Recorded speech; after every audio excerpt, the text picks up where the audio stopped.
You ever hold on to a secret so tightly, it starts to eat you alive from the inside? Well, this is mine. My name is Susie. I'm 35 years old, and for the first time in my life, I'm going to say it out loud. I'm going to tell you what I did, what I lost, and how I ended up here. Alone, but honest. I met him when I was 25. His name was Aaron. He was charming in the kind of way that makes you forget who you are. He made me feel seen, alive, like I mattered. There was just one problem. My father. My dad never trusted Aaron. From the moment they shook hands, there was a tension in the air. Dad said, "He's hiding something, Susie." But love makes you blind, and God help me, I chose to close my eyes. For almost 3 years I lied to my father. Every dinner, every phone call, every visit, I was two people. To my father, I was still his sweet little girl, but behind his back, I was sneaking off to be with Aaron. I moved in with him without telling Dad. Told him I was just renting a place closer to work. I built a world of lies, one brick at a time, and I never imagined it could all come crashing down. Aaron started changing. Little by little, the warmth faded. The charm turned into control. He'd question who I talked to, check my phone, criticize my clothes. He'd disappear for days with no explanation. When I'd ask, he'd say, "Don't you trust me?" But deep down, I knew something was wrong. I just didn't want to admit it, because if I did, I'd have to face everything I'd given up for him. It happened by accident. My dad came to surprise me at work. He found out I didn't live where I said I did.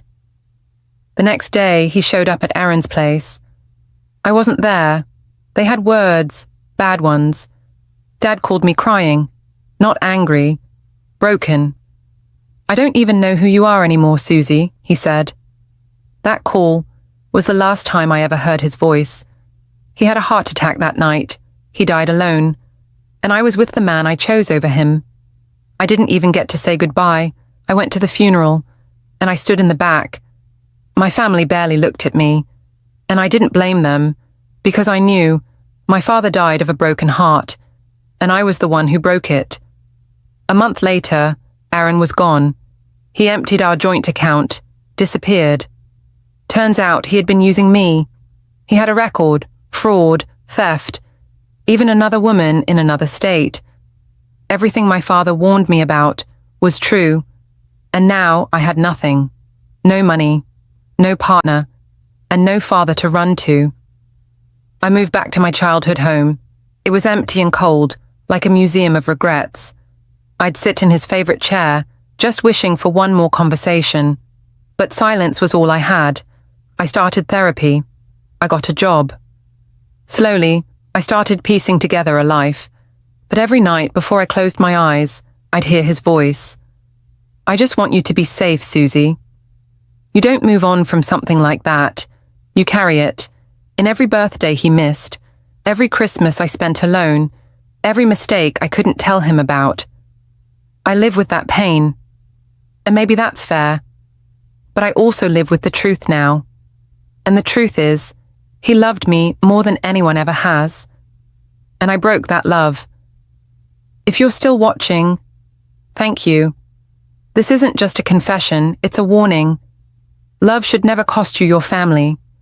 If someone asks you to hide, to lie, to become someone else, they don't love you. Real love is honest. It's safe. It took me losing everything to learn that. But I'm still here. And if I can help even one person avoid my mistake, maybe it wasn't all for nothing. I loved my father. I just didn't show it in time. But I can honor him by telling the truth. This was my truth.